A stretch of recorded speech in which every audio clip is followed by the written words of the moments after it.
the history of the church, the history of Christianity really starts at the end of the Old Testament. So stay on page 1, please. We're going to start with intertestamental history, the history between the Old and New Testament. And it affects our understanding of the New Testament greatly. So you can see we got some crazy boxes and shapes like that on your paper. We will fill those in as we go. First of all, this blue line here, as you can see, has some dates on it. I know some people think, I don't want to learn dates, but it's pretty simple. You can think, okay, Jesus came around the year 0, the kings started around the year 1000, and Abraham was around 2000. So, anyway, just try your best. Here we go. So, the history of the Old Testament really starts with a guy named Abraham, right? So that's on that for, you don't have to fill in the numbers if you don't want to, but he was around 2,000 years before Jesus. So, then his great-grandson Joseph ended up taking the Jewish people to what place? Egypt. That's right. And they were there in slavery for about how long? 400 years. Yeah, some people did some quick subtraction there. And then who led them out of slavery in Egypt? Moses. So Moses goes in between those two. A lot of the Bible is written at the turning points in history. Okay, we've done this chart before, so we're just kind of reviewing it. Basically, Moses and Joshua led the people into the land. And what form of government were they under when they were first in the land? What form of government? It was a tribal confederacy, but what did they have for leaders? They had presidents or kings? They had judges. Yeah, and Moses was the first judge. There's some stories about that. And then God would raise up judges. For about how long were they under that form of government? Roughly. 40 years? 400 years. Yeah. So, the book of Judges just highlights some specific judges. It's not exhaustive. Does anyone know who the last judge was? Samuel. That's right. Samuel was the last judge, and he anoints the first 2 kings. So that little wishbone shape there is they stay in the land, they don't go anywhere, but they change their form of government, and they have kings. How long do they have kings, if you had to guess? Another 400 years. Yes. God made it easy on us. He changed millions of people's lives just so that we don't have to remember different numbers. Just kidding. But it is convenient that those are roughly 400 years, each of those blocks. So they're actually in the land 800 years. They just changed their form of government halfway through. Around the year 1000 BC. So, why is the king's period shaped like a little wishbone? They split 2 kings. Yeah, the kingdom split. Yeah, they only lasted under 3 kings as united monarchy, 120 years. And then Solomon's son was kind of stupid and lost most of the kingdom. So they split, and the northern kingdom was called... that's the southern kingdom. Northern kingdom was called Israel because in their minds, they stayed the same country, right? Like in America, if the South had broken off, the North would still be called the United States, right? The South would have taken a new name. So just like that, basically the only tribe that a descendant of David had was the tribe of Judah, basically. So that's why the South was called Judah, because that was the main tribe. Okay, now, that's what's going on in Israel. This is a little tiny country. There is huge world powers at play at the same time. And around this time period, the first world empire, true world empire rises. Does anyone know what that was called? Babylon, There was one before that. Assyria, Assyria, that's right. So you don't need to write down those dates, but you could write the word Assyria in that. Okay? So Assyria was the world empire. Now try to imagine, I don't know, if you were in the Bahamas and the United States was the big world power near you, and then the European Union came over and took over America, and you were right next to that, and so you're like, okay, I guess we're for European Union now. And then it was going back and forth. Some other China came in and took it over, and you're this little country just watching it all happen near you. That's what's going on with Judah and the Jewish people there. They're just seeing these big things. So Assyria comes in and takes the north over. Judah barely hangs on. You can read about that in Kings and Chronicles and the book of Isaiah. Judah barely hangs on, but Assyria falls to the next world power, which all of you have said is Babylon. Again, you don't need to worry about the dates, but that's when they were. And Babylon is the one who ends the kingdom of Judah. Takes the people into what scary red box? What do we call that? captivity. Yeah, the exile or captivity, depending on when you started learning this stuff. Okay, so they're in there, technically 70 years, but it was multi-stage going and multi-stage leaving, so the whole thing, roughly 100 years, makes the round numbers nice for our chart. Okay, now, what happened was Babylon fell quickly, and a new world power came who was much more laid back and let them go home. What world power was that? Persia. Right, Persia. Of course, being laid back made Persia last longer, as you can see. And that little box is the coming home period. We call that the post-exile or the return time period. They came back in waves. It was not neat and tidy, but basically, yeah, a lot of the Jews came back. Not all of them. In a strange way, the exile and the fact that not a lot of Jews came back was setting up for the rise of Christianity. Think about Paul's journeys. He's going all over the world in other countries, and in every city there is a synagogue because the Jews have been scattered all over the world by the time the New Testament rolls around. So, in God's providence, He had groups of people in every city who understood the Scriptures, understood a Messiah was coming, understood what sin was. All of that groundwork was actually laid for the spread of Christianity. But some Jews did come back, rebuilt, new temple, all of that. And Persia was taken over. Now this is the one date you should learn because it's easy to remember and it's a key date. Persia ends in the year 333 because who takes the world by storm? That's right. Oh, there's Christianity. Okay. In case you're wondering, around the year 0. Yes, it was Greece. Alexander the Great in 333. Alexander the Great takes over the world. Young guy, brilliant, athletic.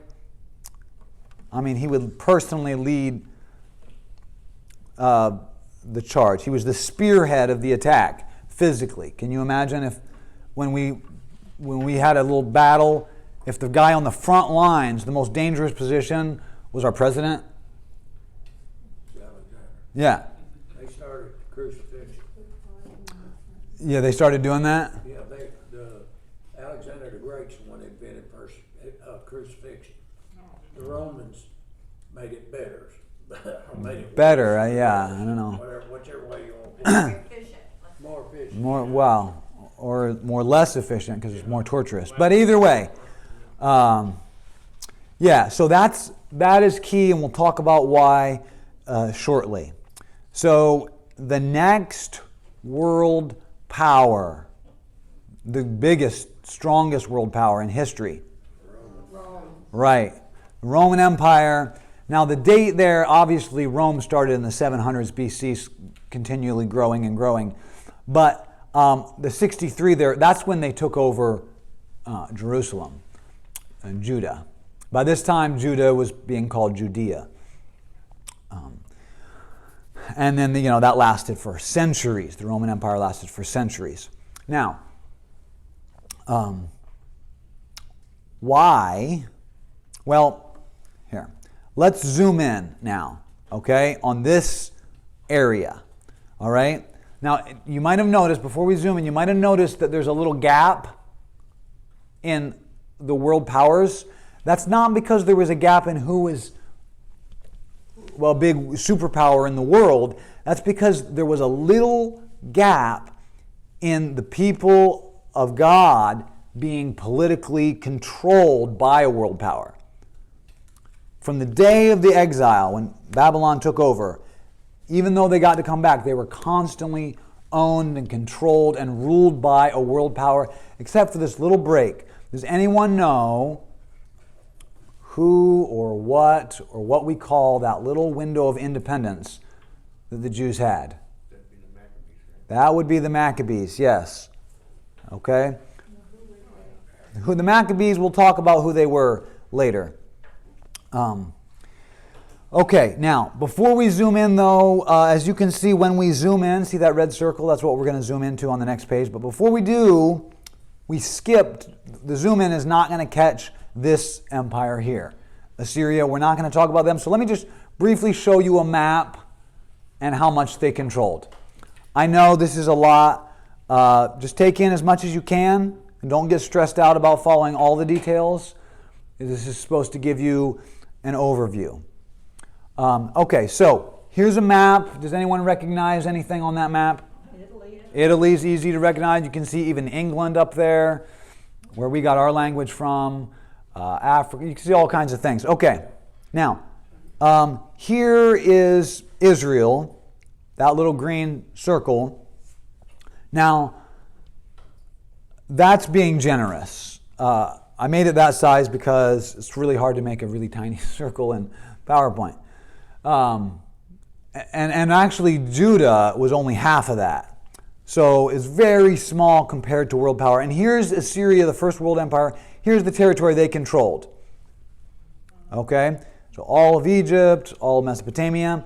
Now that lighter section is because that's desert and there wasn't much there. They did control it, but just basically a few Bedouins going back and forth.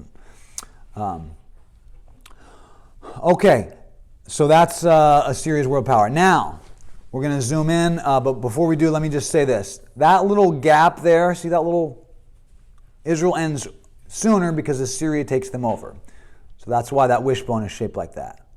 Because Israel falls 150 years before Jerusalem falls. Okay, so now we zoom into this section. You can turn the page. Wait, can you go back? Oh, okay, sure. This is all going to go up on the YouTube, the whole lesson. Oh, is it? It is, but feel free to take a picture. And I can just send you the PowerPoint too if you email and request it. All right, so we're zooming in. Now, this chart here. Does everyone understand how this chart is a zoom in of the previous chart? Okay, you got the 5 empires there with little pictures of some of their leaders.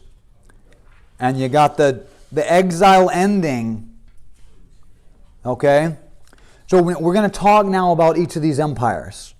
Not much, basically just 2 blanks for each empire.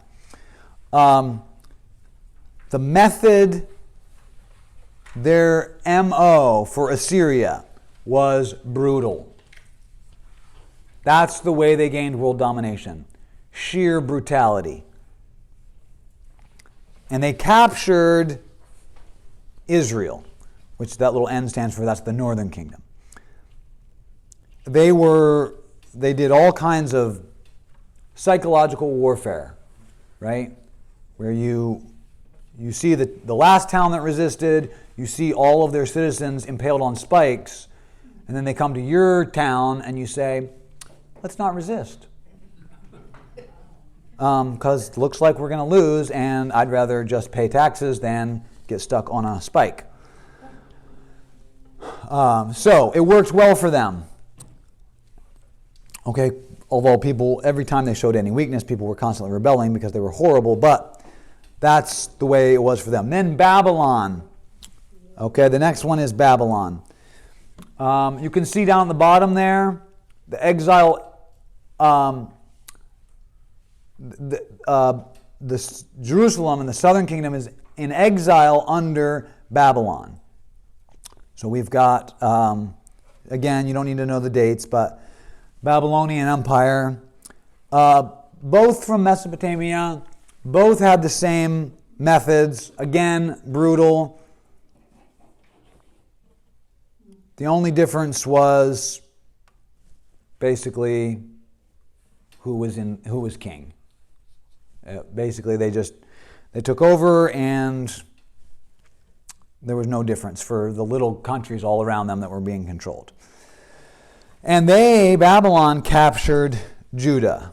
Of course, that was to fulfill prophecy because Hezekiah had shown these little unimportant Babylonians long, long ago everything in the house. But anyway, okay, so that's the second world power.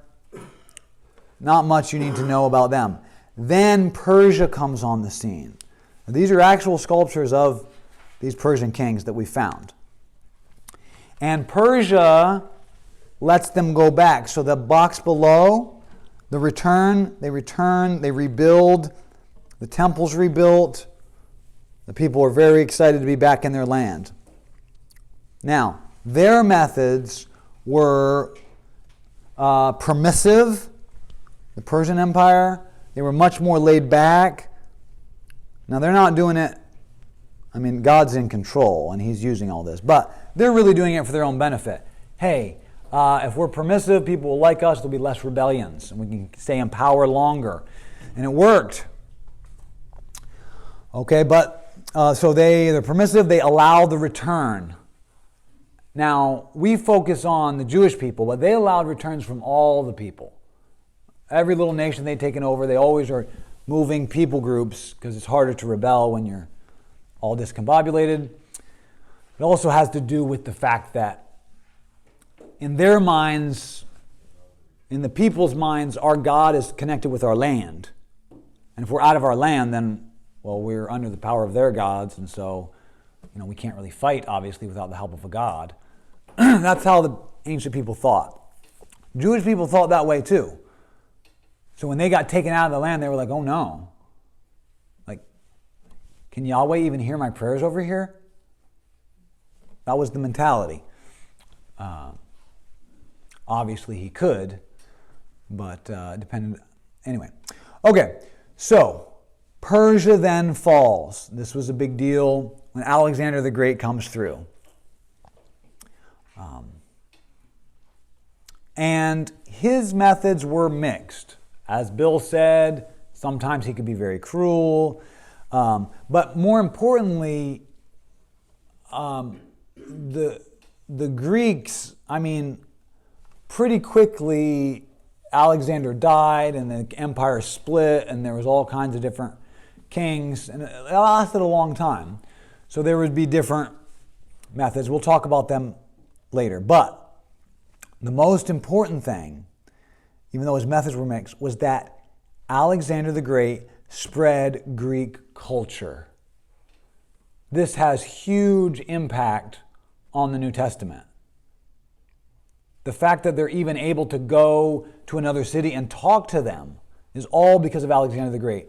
For the first time in history, it wasn't just, I own all these different people groups and every city has their own God and their own language and their own everything.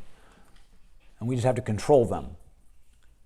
It was people's minds were being opened up to, hey, like Greek culture, and just pragmatically speaking, Greek culture was better. There was concepts of democracy and citizenship and all these like great things. And part of the reason why Alexander won was because his troops weren't just slaves forced to fight. Anyway, so he spread Greek culture, and that was a huge deal. We're going to talk about that more, and I think it'll make more sense.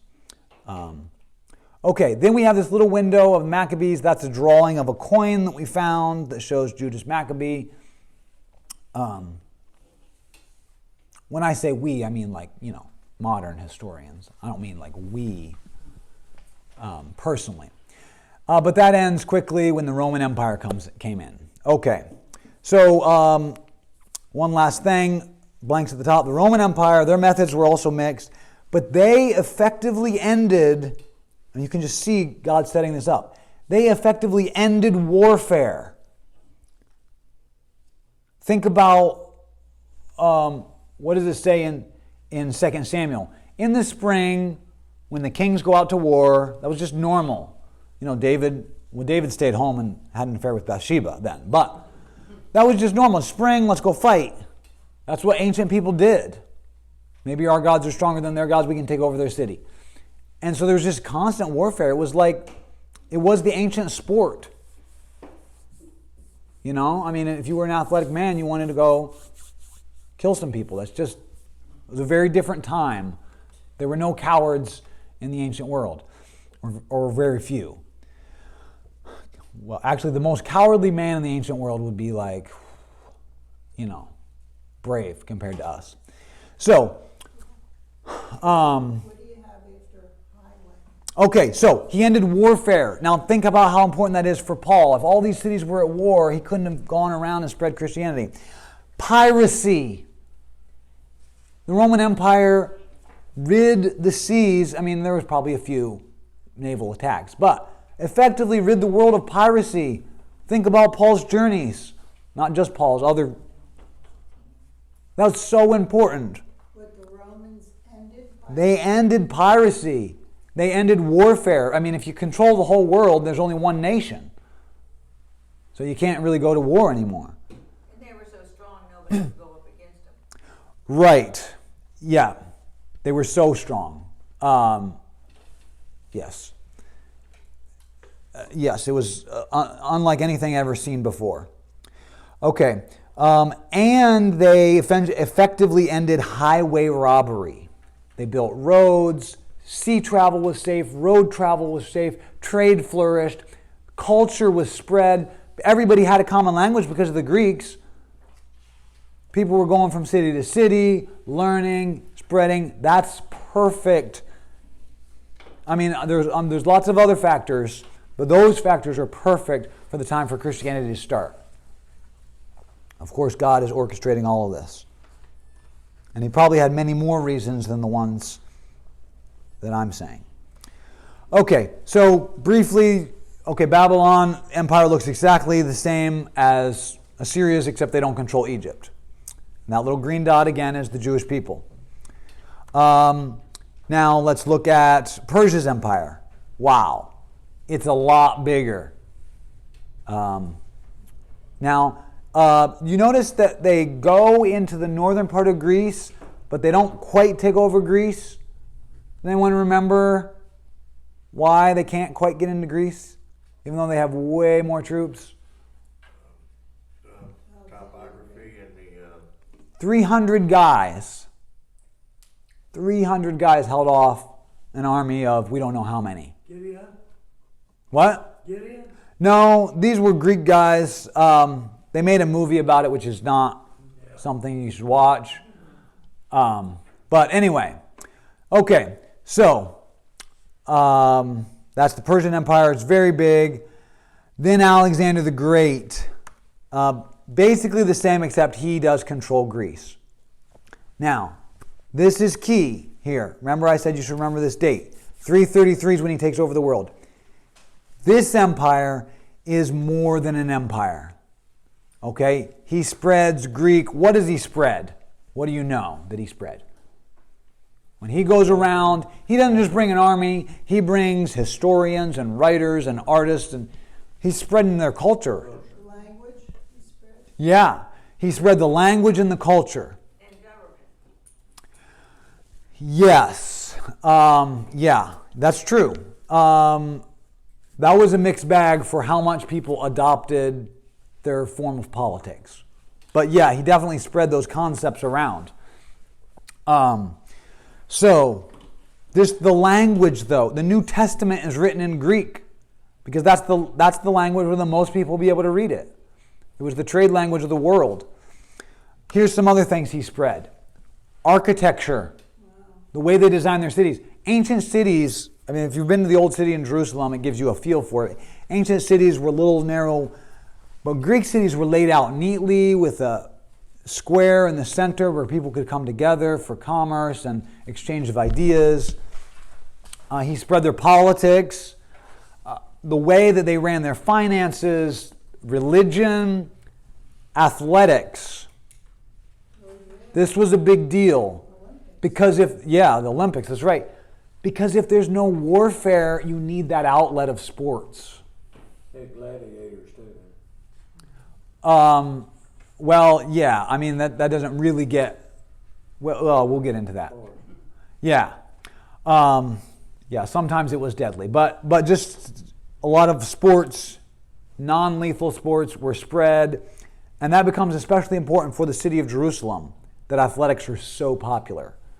We'll talk about that shortly. Even dress and social, intellectual, and business contact with Gentiles. Now we're focusing on the Jewish people now. Jewish people have been separated. God wanted them, come out from among them. God wanted them as, a kingdom on a hill. But now they're having contact with all these other ideas. The world is becoming cosmopolitan. And that's very attractive. One last thing before we really get into why this affects the New Testament is that before Alexander the Great came through in 333, people found their identity and their worth in their town. Anybody ever lived in a true small town? By true, I mean your town and then nothing. You ever lived like that? Yeah. So you have a place and an identity in that town. Everybody knows, everybody's grandfather knew your grandfather. If you are an honest, hardworking individual. That sounds important. I don't know.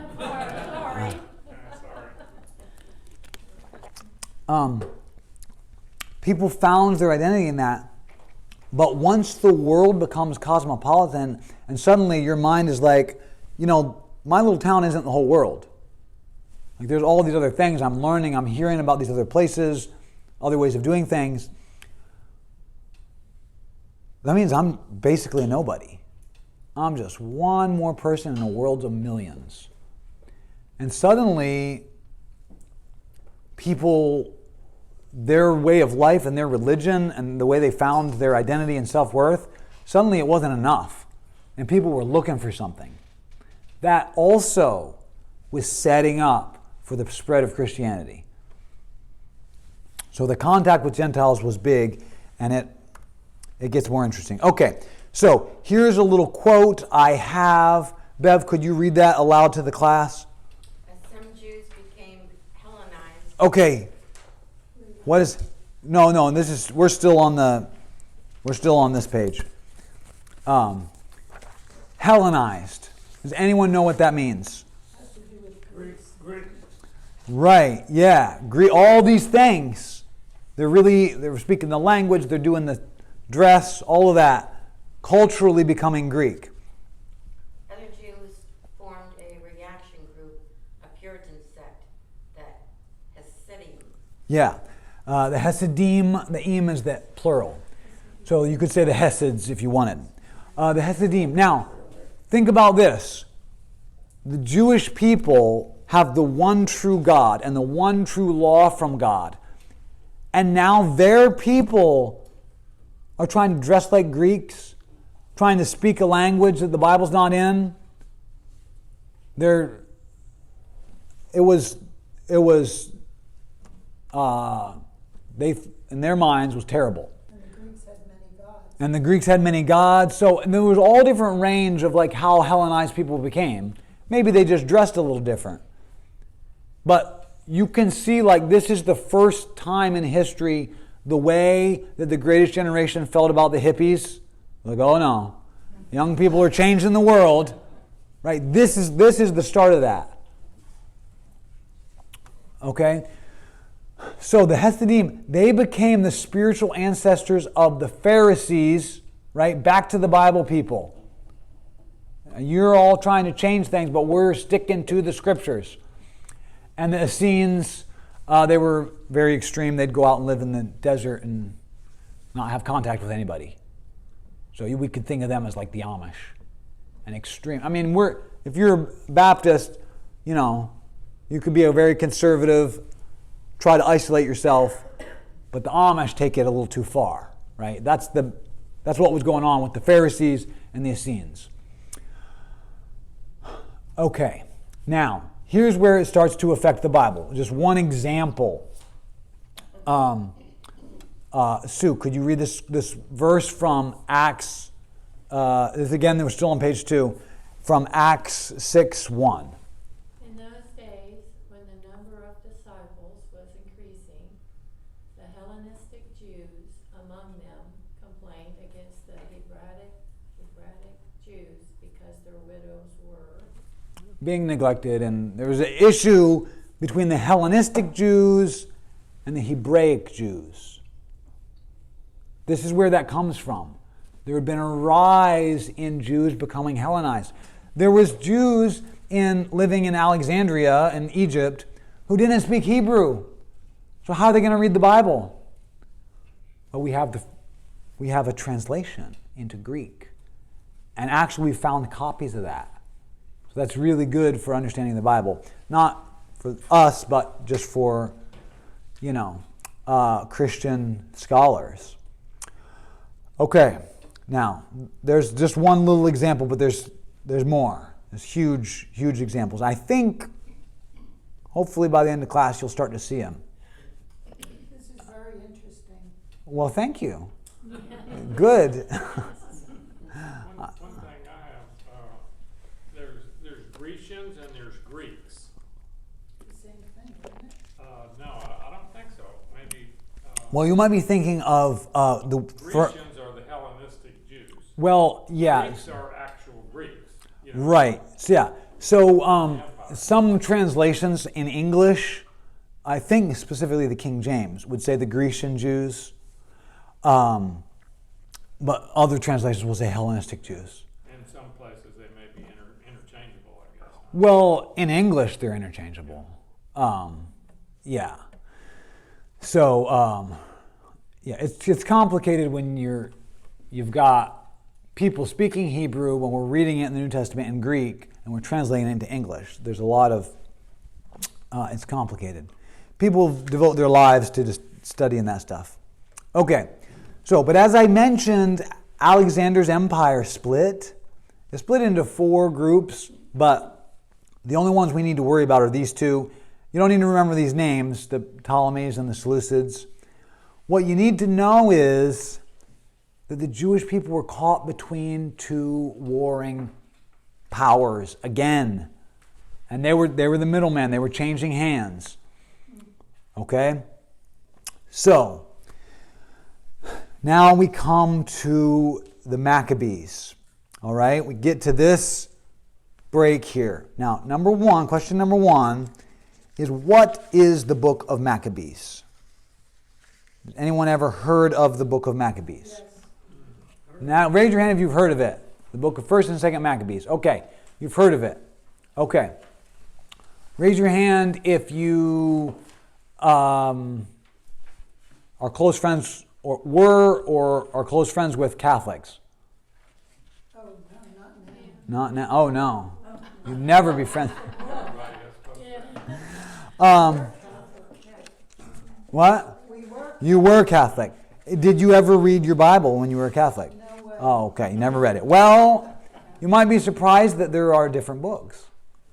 There are extra books. Because I got the Bible, I know the in there, but I never read it. Yeah. So, 1st and 2nd Maccabees are what we call apocryphal books. Yeah, there's several others in Now, okay, just because they're not inspired doesn't mean they're not helpful and useful for understanding other parts of the Bible. So, we are going to read an excerpt from 1st Maccabees. All right, so you can turn the page. Now, once again, not inspired, but will greatly help you understand the Gospels. Hopefully, once we've gone through these 2 pages of excerpt, next time you read through the Gospels, Matthew, Mark, Luke, or John, you'll be like, oh, that makes more sense. Certain parts, that makes more sense now. Okay, so let's see. Donna, could you read the first paragraph, Alexander the Great? After Alexander became king of Greece, he defeated King Darius, who ruled the Persians and the Medes. By doing so, Alexander greatly enlarged his realm, but eventually Alexander fell sick. Subsequently, his officers began to rule, each in his own territory. They ruled as kings, and after them, their descendants ruled for many years. Together they caused much suffering across the earth. Okay, so, yes, we're going to find out about that suffering of these Greek rulers and kings, and you can see in the little map there, we're in the Maccabee time period, and the Ptolemies and the Seleucids are at different times controlling the Jews. Let's read on and find out about some of these things they do. Natalie, could you read the next paragraph? Antiochus Epiphanes and renegade Jews. From these descendants sprouted a sinful root, Antiochus Epiphanes. At that time, some renegade Israelites emerged. These people went against their ancestral laws and encouraged many other Jews to join them. They spoke up saying, "Let's make an agreement with the Gentiles around us, because many horrible things have happened to us since we separate ourselves from them." The proposal pleased their fellow Jews. Some of them eagerly went to King Antiochus, who gave them permission to start living by the laws of the Gentiles. Consequently, they built a gymnasium in Jerusalem following Gentile custom. They even took steps to remove the marks of circumcision, utterly abandoning the Holy Covenant. Okay. A gymnasium. And then it goes right after gymnasium in Jerusalem, which that was terrible. I mean, in the minds of, the faithful Jews. Then it goes right into circumcision. They quit circumcising? No, they're trying to remove the marks of circumcision. How do you do that? I know. Well, we don't want to get into the how. I'm not going to have any diagrams of this, but why would they be worried about the fact that they're circumcised? What does the gymnasium have to do with that? Oh, you're running around naked. Yes, the games in the gymnasiums were performed naked. And so this Greek thing, all these Greeks are uncircumcised, and they want to participate, but they're going to look different from everybody else in there. So that's how much they wanted to be like the Greeks. Peer pressure. Something like peer pressure, yeah. Wanting to fit into this very educated, cosmopolitan world, forward thinking. The Greeks were smart. I mean, they already knew the circumference of the earth, and they were not the typical pagans that the world had seen before. They still worshiped lots of other gods, but it was very sophisticated. And that was very attractive to people who had been dirt farmers. their whole lives. And so the young Jewish people wanted to fit in with that. So, How'd that work out? well, they did find ways to regrow their foreskins. This is very strange. We're not going to talk about it anymore. Okay. Okay. Let's continue. This is okay. Let's move on. All right. Let's see. Bev, could you read the next paragraph there? Occupation of Jerusalem. 2 years later, to collect tribute from the Judean cities, King Antiochus sent his chief officer, who came to Jerusalem with a large army. Without warning, he attacked the city, dealt with it a brutal blow, and killed many Israelites. He plundered the city, he set fires within it, destroyed its houses, and tore down its protective walls. His forces took women and children as prisoners and seized livestock. Then King Antiochus sent word throughout his entire kingdom that everyone should act like one people, giving up their local customs. The Gentile nations all readily accepted the king's command. Many Jews also willingly adopted the king's religion.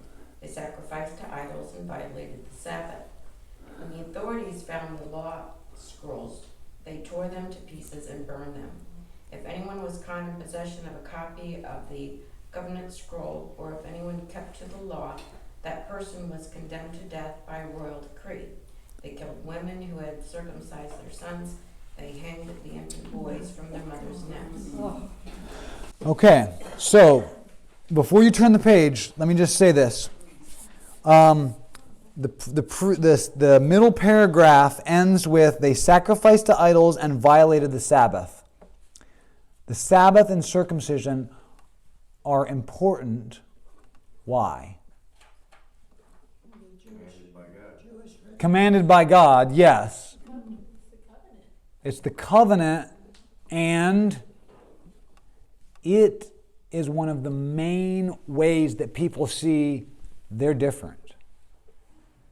And actually, especially the Sabbath, because typically people don't know whether or not you're circumcised. But they see, why isn't your shop open? Why aren't you out in your field farming? I see you out farming all the time.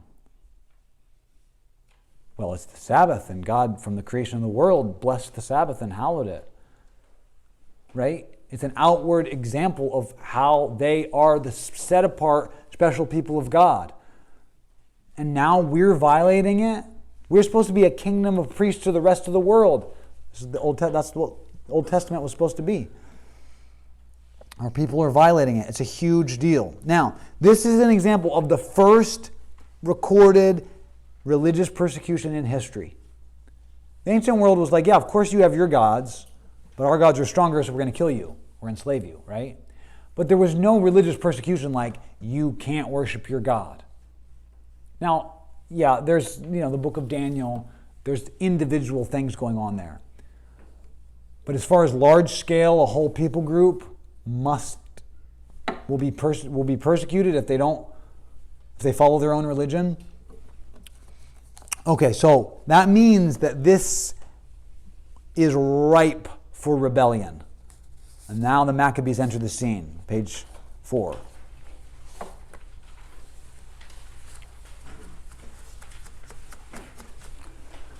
Sharon, could you read the first paragraph on page 4? In those days, a priest from Jorid, is that how that's pronounced? I don't know. Family named Matthias. He had 5 sons, John, Simon, Judas, Eleazar, and Jonathan. And the next paragraph too. Pagan worship refused. At that time, the king's officers were enforcing the decrees to give up Jewish practice. They came to the town of Modin to make its people offer pagan sacrifice. A Jew came forward in plain sight to offer sacrifice on the altar in Modin, in keeping with the king's command. When Matthias saw this action, he burned with zeal, and his spirit was stirred up. He gave way to his righteous anger, and he ran over and killed the man on the altar. He also killed the king's officer who was overseeing the sacrifice at the time, and he tore down the altar. Then Matthias shouted loudly in the town, "Everyone who is zealous for the law and supports the covenant should come with me." So he and his sons fled to the hills and left behind all that they had in the town. Okay, so this is the start. This is the little spark that started this rebellion. And the people, obviously, you saw how evil Antiochus Epiphanes was in the way he ruled. And people rallied to him. And it started out so good and so righteous. These people are keeping us from keeping our covenant before God. That covenant was still in effect. Until Jesus said, "This is the new covenant in my blood," that covenant was in effect. Okay, and we're almost done. Let's see. Lynn, could you finish off the rest of this? Now the days drew near for Matthias to die. Then his son Judas, known as Maccabees, took command in his place. Every one of his brothers and all who had joined his father helped him, and they gladly fought for Israel. He strapped on his war armor and waged battles, protecting the camp with his sword. He hunted and pursued those who broke the law. He burned up those who troubled his people. Hellenized gathered Gentiles and a large force from Samaria to fight against Israel. When Judas found out about it, he went out to meet him in battle, then defeated and killed him. Judas wounded and killed many, while the rest fled. Okay, so thus begins the rule of Judas Maccabee. So we have a little family tree here. Now, this is important. In the book of Maccabees, we find out about the way that the Greek overlords had defiled the temple and they purify it. That's Hanukkah. Jesus celebrated that in the Gospels. So this is a big deal. Okay, so at the top, Matthias and his sons. It starts out so righteously. Look how 3 out of his 5 sons ruled at different times. Can you guess why? You think it would go father, son, and then that guy's son. They were killed? They were killed in battle. They were out leading the troops in battle. One of them, because from Egypt they brought up war elephants, one of them killed a war elephant by stabbing it up, but then it fell on him and killed him. They were not cowards. Okay, so then... Can I ask you a question? Yes. Where did they get the name Maccabees from? Well, from Judas, the word actually means hammer. So that was like a nickname for him because he was so strong. Actually, after that initial battle that you read about, he took the other king's sword and used it the rest of his life. And he dealt with other armies like hitting him with a hammer. That's the etymology of it. Okay, so then his younger brother Jonathan, and then Simon rules for a while, and then passes on to one of Simon's sons, John Hyrcanus. Okay, then one of John's sons rules, Alexander, Jannaeus. When he dies, his wife rules for about 9 years. Now she actually ended up gave them a brief time of peace. This was all it was deteriorating as they went. It was becoming very political, very power hungry. By this time, and it looks close on this chart, but generation after generation is passing here, and it's about power now. They're pretty much established as their own nation. It's about power. And Alexander Jannaeus sides with the Sadducees. We've already got these groups for political reasons, but it seems like perhaps on his deathbed he told his wife, you need to side with the Pharisees. That's not for sure. But either way, she does side with the Pharisees. Now, you know, probably the Pharisees were much more back to the Bible. The Sadducees were more like, well, you know, let's be friends with the Romans, and they were more elite, liberal theology. So, when she dies, she has 2 sons. This is very important. She has 2 sons, Hyrcanus and Aristobulus.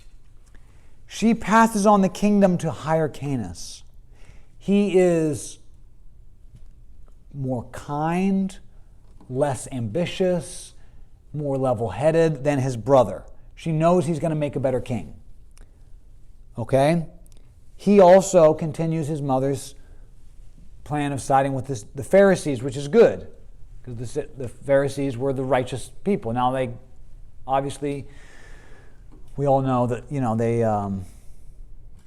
were legalistic too. But anyway, Aristobulus, though, more ambitious, more spirited, more greedy for power. He wants to rule.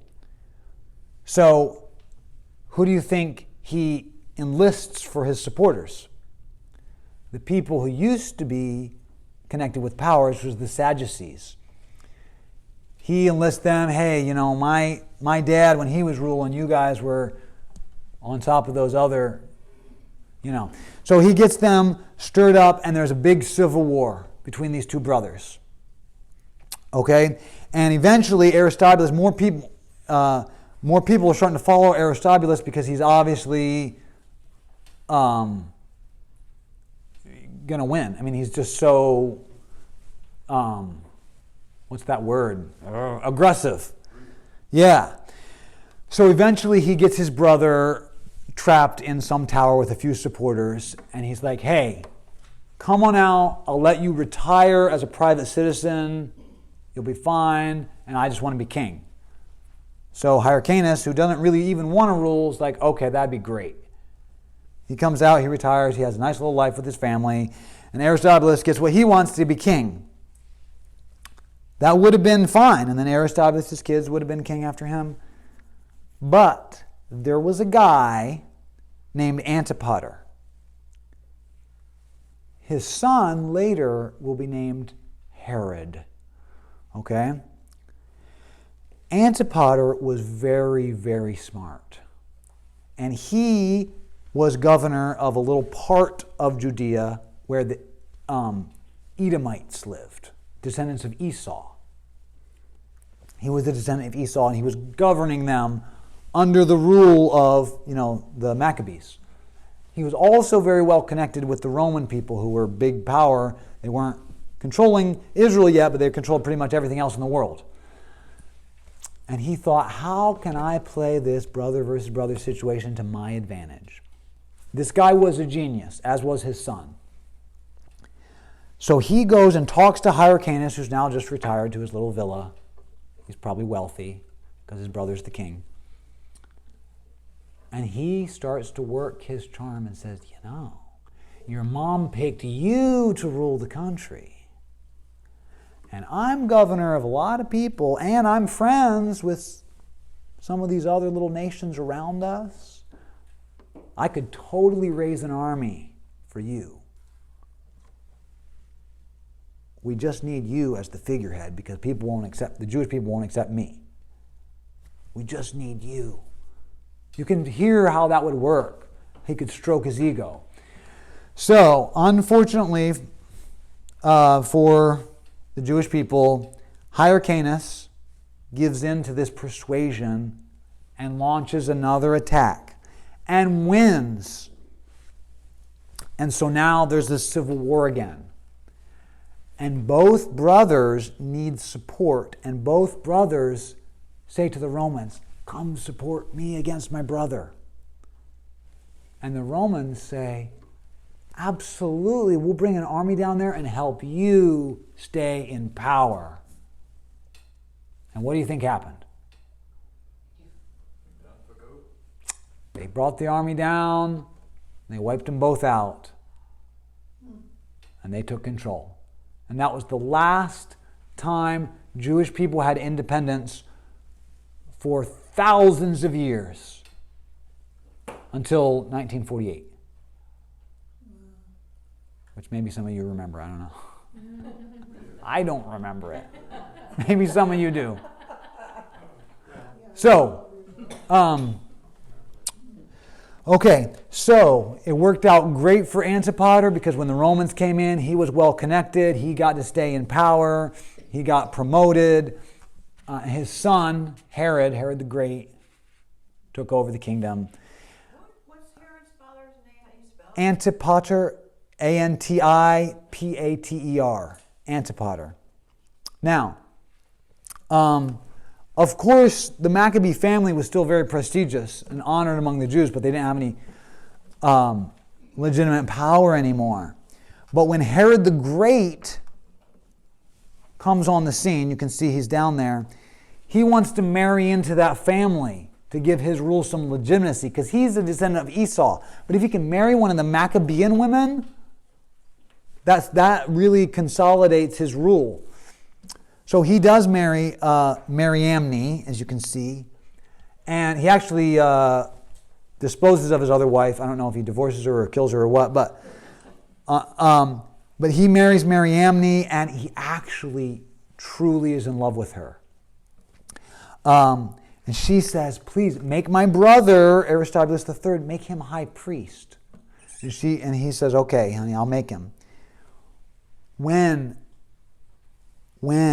Aristobulus becomes high priest, the people who remember their independence, now this is, I don't know, you could do the math, but 50 years later, the people weep for joy that a Maccabean is in a position of some political power again. High priest was important. You ruled the Sanhedrin. The people wept for joy at that. A Maccabean is in power again. Now, obviously, Rome is still here, but... Okay, now, Herod was unstable. So, he didn't like this guy's growing popularity among the people.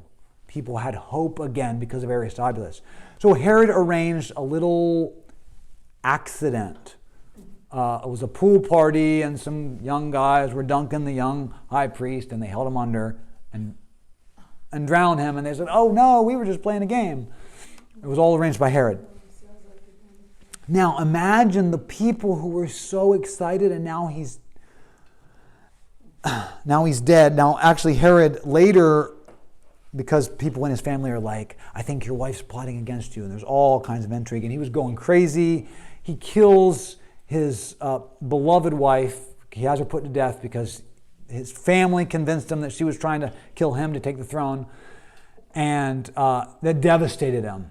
The guilt of doing that sent him over the edge. And so by the time Jesus is born, he's insane with fear of losing his reign. That's why he kills all those baby boys in Ramah.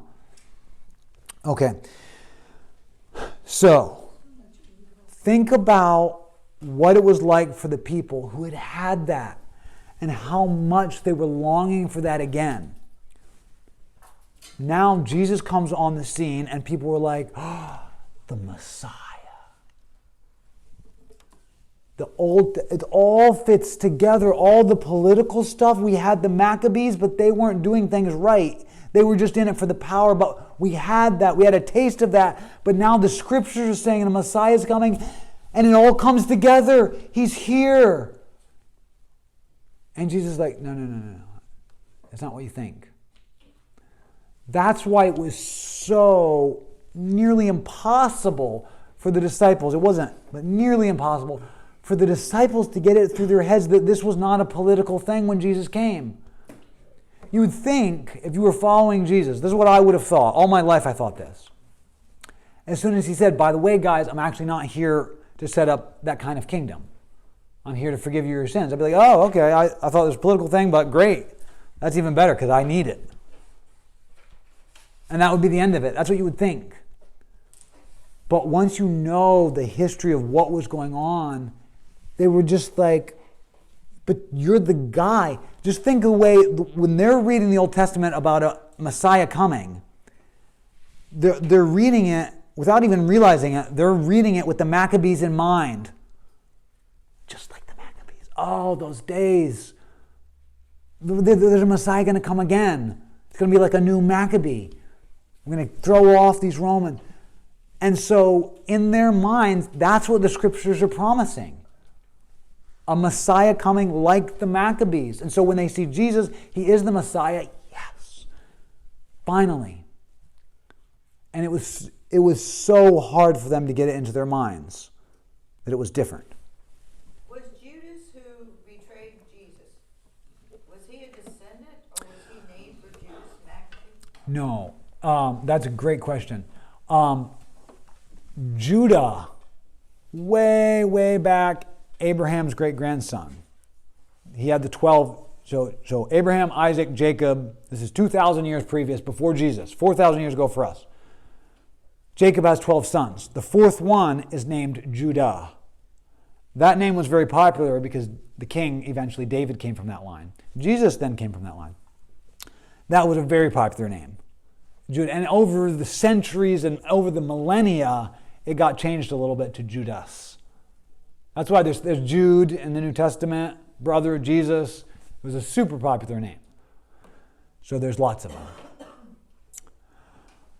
I had just read somewhere that, and I don't know if this is true, that Judas, one of the reasons he betrayed Jesus was he was bitter because he wanted Jesus to have the physical kingdom. He was one of those that wanted Jesus to take over, and when he discovered he wasn't there for that, Well, one of the reasons he betrayed him was his disappointment in him. I'll say this. It was a bitter pill for all of them. But the ones who were truly born again, they were like, okay, well, he's our Lord and Master, so I was wrong.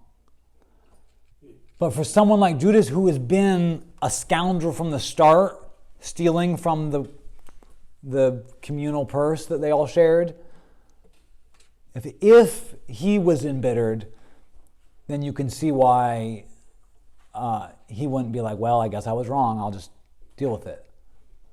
Yes. So maybe is what I'm saying. Isaiah talks about the lamb and the lion. The disciples thought Jesus was the lion. He was the lamb.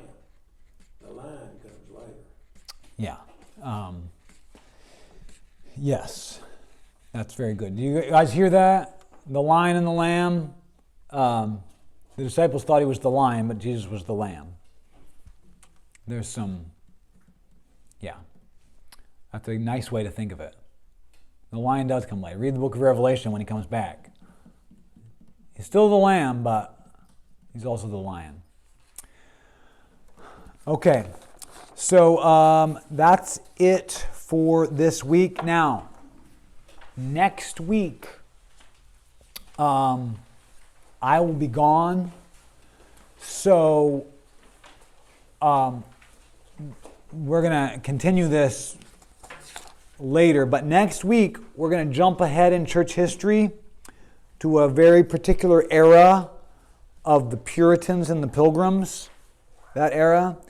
So I know it would be better if we could do these classes in chronological order, but we are unable to, so that's just the way it has to be.